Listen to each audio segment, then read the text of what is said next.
Ladies and gentlemen, boys and girls, welcome to Chapter 5 of Hatchet with Uncle Chad and Corny, Cory, and Board. All here in the newly revamped Fitzer radio booth. We got some new stuff, didn't we, Cory? Yeah, it's pretty cool. I like to be in here. A lot going on these days. Yep. Got a new sound card that you can't see, but we've got some stuff that we can add sound effects now. I'm getting used to this microphone. I got to get a new phone online, and then I think I'll be able to do it a little bit better. But for the time being, I got to do it through a pair of speakers here, so it's going to be a little bit limited because I know we'll probably get a little feedback and whatnot. But hey, Cory. Yeah, Chad? Did you notice we got another guest here today? Yeah, I noticed Board's in here. Yeah. Board, what do you think?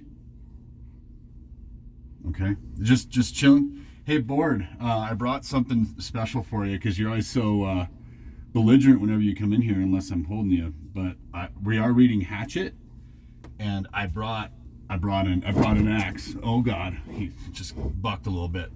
I just thought it'd be kind of funny, but you evidently took it a little personally. So, all right. Cory, do you think that was a good one? Yeah, I thought that was pretty funny, actually. You brought a hatchet in here, yeah. Yeah, I did, right? That was a good one, so kudos. Thanks. So we're going to continue on, and I'm going to read Chapter 5 of Hatchet. So I'll probably move this away a little bit for the time being, and maybe turn it down a little bit. Yeah, so gonna read Chapter 5 of Hatchet now. You ready for this, Cory? Yeah, keep going. This is a great book. Board, you ready? Okay, all right, just relax. Here we go. I'm gonna read. His eyes snapped open, hammered open, and there were these things about himself that he knew instantly. He was unbelievably, viciously thirsty. His mouth was dry and tasted foul and sticky. His lips were cracked and felt as if they were bleeding, and if he did not drink some water soon, he felt that he would wither up and die. Lots of water, all the water he could find. He knew good Lord. He knew the thirst and felt the burn on his face. It was mid-afternoon, and the sun had come over him and cooked him while he slept, and his face was on fire, would blister and would peel, which did not help the thirst, made it much worse. He stood using the tree to pull himself up because there was still some pain and much stiffness, and looked down at the lake. It was water, but he did not know if he could drink it. Nobody had ever told him if you could or could not drink lakes. There was also the thought of the pilot, down in the blue with the plane strapped in the body. Awful, he thought, but the lake was blue and wet looking, and his mouth and throat raged with the thirst, and he did not know where there might be another form of water he could drink. Besides, he had probably swallowed a ton of it while he was swimming out of the plane and getting to shore. In the movies, they always showed the hero finding a clear spring with pure sweet water to drink, but in the movies they didn't have plane wrecks and swollen foreheads and aching bodies and thirst that tore at the hero until he couldn't think.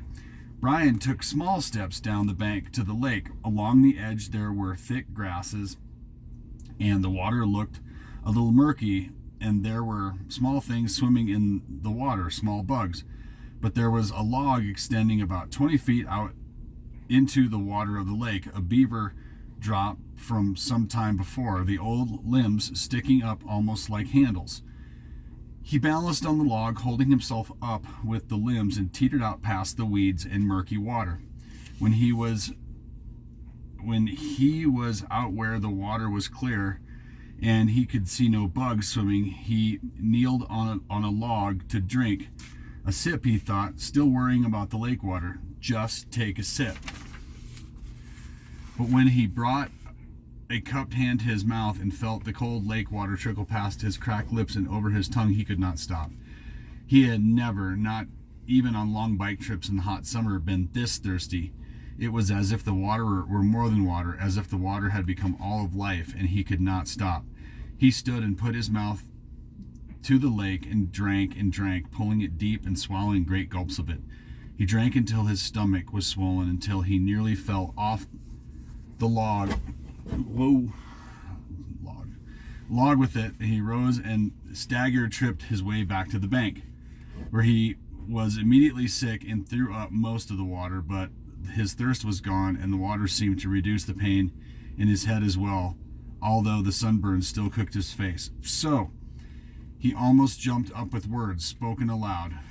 It seemed so out of place, the sound. He tried it again. So here I am. And there it is, he thought. And for the first time since the crash, his mind started to work. His brain triggered and he began thinking, here I am. And where is that? Where am I? He pulled himself once more up on the bank to the tall tree without branches and sat again with his back against the rough bark. Can you handle it when we talk about trees? There's this book called Hatchet, and we're talking about trees. Are you going to be able to handle it, Board? Yeah, can you handle it, Board? Why don't you just chill out? Jeez, thanks, Cory.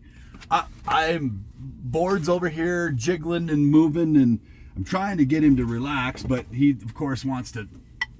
God. I'm going to put you back up. Okay, we're going to take a quick break because I can't deal with Board.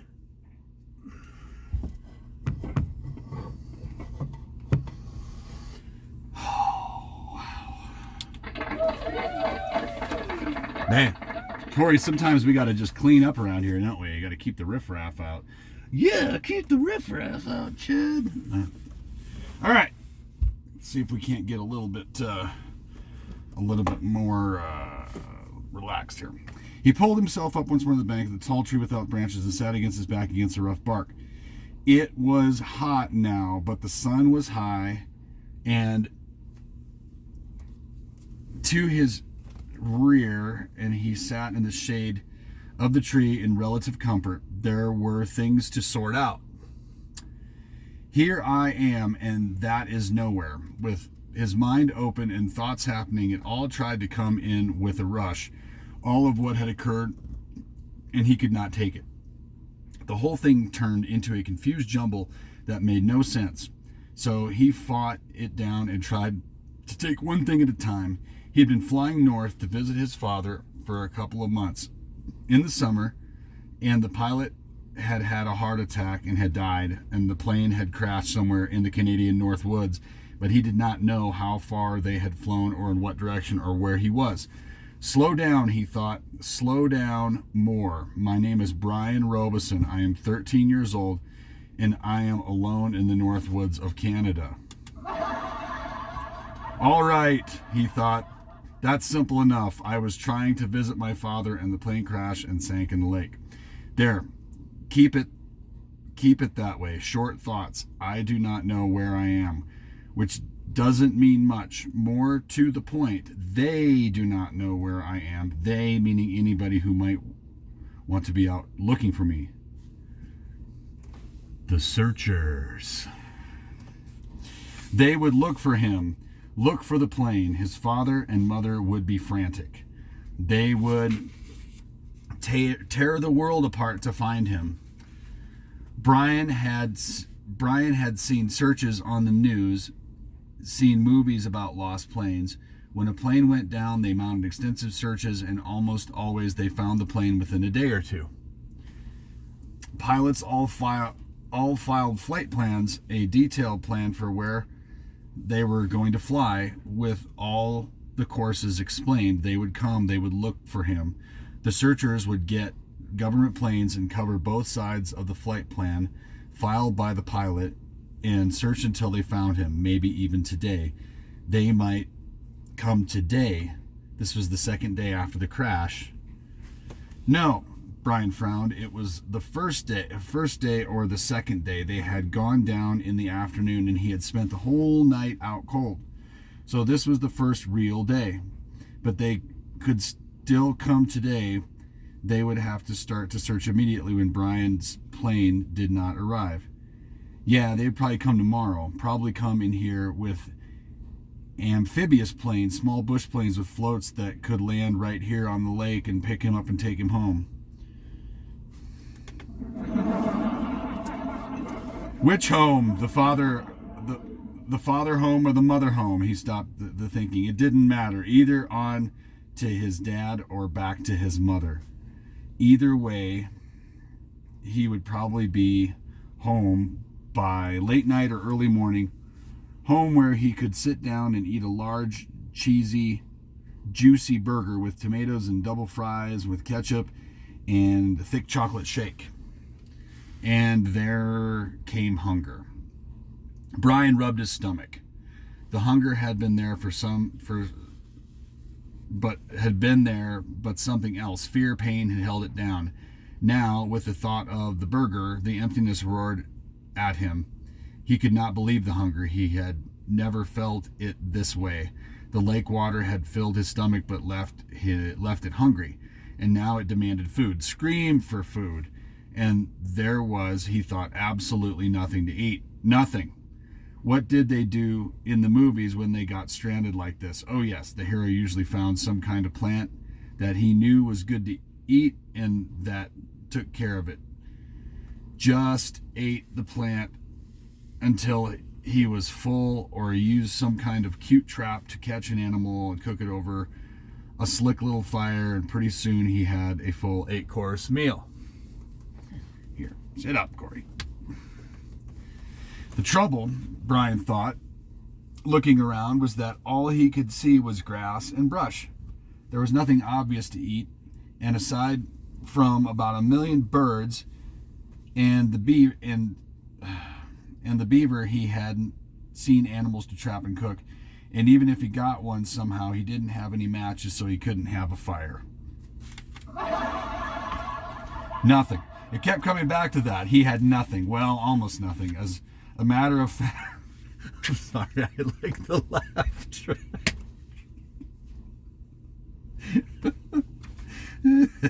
Sorry.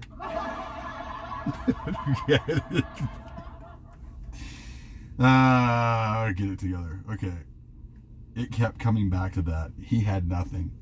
Well, almost nothing. As a matter of fact, he thought, I don't know what I've got or haven't got. Maybe I should try and figure out just how I stand. It will give me something to do, keep me from thinking of food until they come to find me.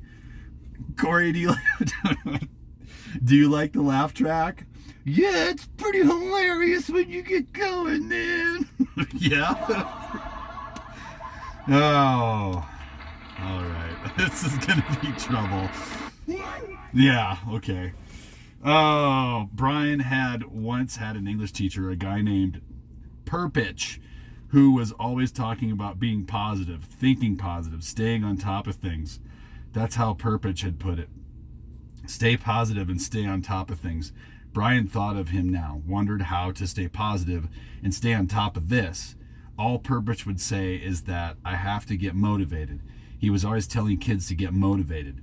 Brian changed positions so he was sitting on his knees. He reached into his pockets and took out everything he had and laid it on the grass in front of him. It was pitiful enough. A quarter, 3 dimes, a nickel, 2 pennies, a fingernail clipper, a billfold with a $20 bill, in case you get stranded at the airport in some small town and have to buy food, his mother had said, and some odd pieces of paper. And on his belt, somehow still there, the hatchet his mother had given him. He had forgotten it and now reached around and took it out and put it in the grass. There was a touch of rust already forming on the cutting edge of the blade, and he rubbed it off with his thumbs. That was it. He frowned. No, wait, if he was going to play the game, might as well play it right. Perpich would tell him to quit messing around, get motivated. Look at all of it, Robeson. He had on a pair of good tennis shoes. now almost dry, and socks and jeans and underwear and a thin leather belt and a t-shirt with a windbreaker, so torn it hung on him in tatters. And a watch. He had a digital watch still on his wrist, but it was broken from the crash. The little screen blank, and he took it off and almost threw it away, but stopped the hand motion and lay the watch on the grass with the rest of it. There, that was it. No, wait. One other thing. Those were all the things he had, but he also had himself. Purpose used to drum that into them. You are your most valuable asset. Don't forget that. You are the best thing you have. Brian looked around again. I wish you were here, Purpose. I'm hungry, and I'd trade everything I have for a hamburger.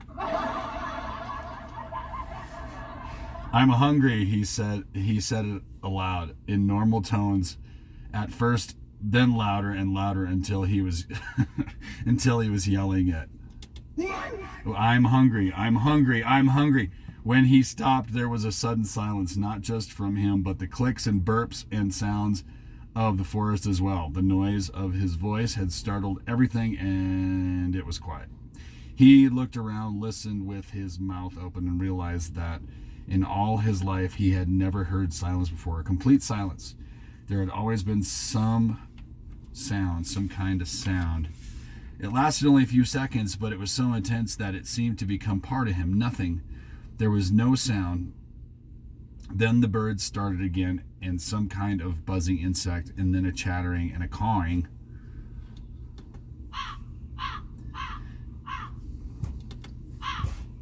Cory, does that make you nervous?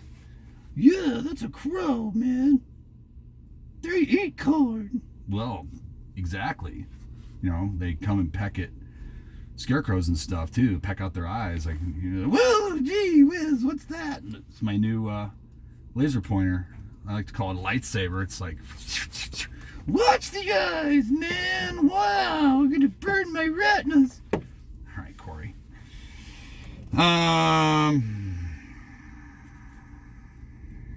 Oh crap. Let's see here. Let's see. There's Jerry cawing, and there was the same background. Let's see. Sorry, I got distracted about the cawing. I have a bird sound.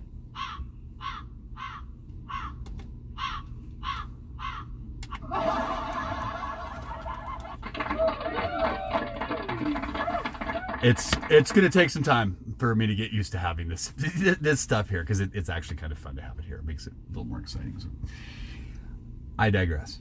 Let's see here.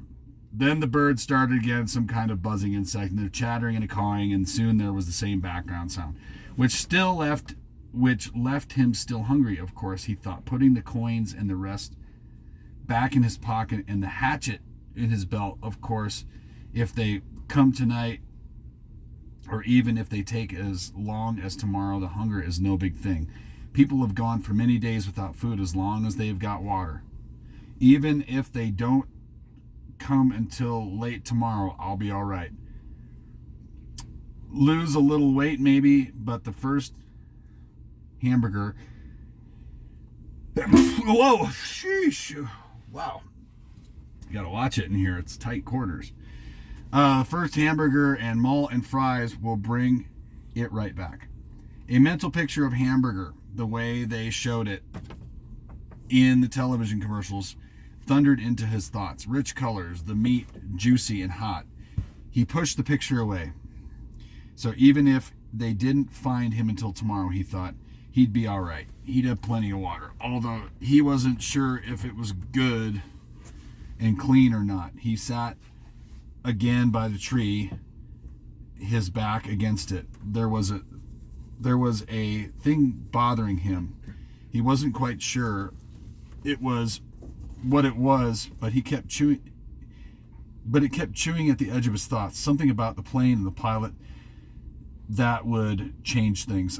There it was, the moment when the pilot had his heart attack. His right foot had jerked down on the rudder pedal, and the plane had slewed sideways. What did that mean? Why did that keep coming into his thinking that way, nudging and pushing? It means a voice in his thoughts said, that they might not be coming for you tonight or even tomorrow. When the pilot pushed the rudder pedal, the plane had jerked to the side and assumed a new course. Brian could not remember how much it had pulled around, but it wouldn't have had to be much, because after that, the pilot was dead. Brian had flown for hour after hour on the new course. Well away from the flight plan the pilot had filed, many hours at maybe 160 miles an hour, even if it was only a little off course. With that speed and time, Brian might now be sitting several hundred miles off to the side of the recorded flight plan. That stinks, huh, Corey? Yeah, that's pretty bad. And they would probably search most heavily at first along the flight plan, of course. They might go out to the side a little, but he could easily be 300 or 400 miles to the side. He could not think of how far he might have flown wrong, because he didn't know the original course and didn't know how much they had pulled sideways. Quite a bit. That's how he remembered it. Quite a jerk to the side. It pulled his head over sharply when the plane had swung around. They might not find him for 2 or 3 days. He felt his heartbeat increase as the fear started. The thought was there, but he fought it down for a time, pushed it away, and then it exploded out. They might not find him for a long time. And the next thought was there as well, that they might never find him. But that was panic, and he fought it down and tried to stay positive. They searched hard. When a plane went down, they used many men and planes, and they would go to the side. They would know if he was off from the flight plan. He had talked to the man on the radio. They would know. They would somehow know it would be all right. They would soon find him. Maybe not tomorrow, but soon. They would find him soon. Gradually, like sloshing oil, his thoughts settled back and the panic was gone. Say they didn't come for 2 days. No, say they didn't come for 3 days. Even push that to 4 days. He could live with that. He would have to live with that. He didn't want to think of them taking longer, but say 4 days. He had to do something. He couldn't just sit at the bottom of the tree and stare down at the lake for 4 days and nights. He was deep in the woods and didn't have any matches. Couldn't make a fire. There were large things in the woods. There were wolves, he thought, and bears, other things. In the dark, he would be in the open here, just sitting at the bottom of the tree. He looked around suddenly, felt the hair on the back of his neck go up. Things might be looking at him right now, waiting for him, waiting for dark, so they could move in and take him. He fingered the hatchet at his belt. It was the only weapon he had, but it was something. He had to have some kind of shelter. No, make that more. He had to have some kind of shelter, and he had to have something to eat. He pulled himself to his feet and jerked the back of his shirt down before the mosquitoes could get at it. He had to do something to help himself. I have to get motivated, he thought, remembering purpose. Right now, I'm all I've got. I have to do something. All right, that is chapter 5 of Hatchet. What do you think of that, Corey? That was pretty good. I'm really enjoying this book. I'm really, really glad, Corey. I've had a good time reading it. I know Elena and Ophelie and Taro and Lily, I'm sure they're all enjoying it as well. I sure hope they are. I hope it's not just Elena that's enjoying this book. But anyway, Corey. So we will get this studio kind of back in shape here and get ourselves together. But it's been kind of fun. So hope everybody is everybody's doing well. And I'd say that's kind of a wrap. So, all right, everybody have a good night. Talk to you later.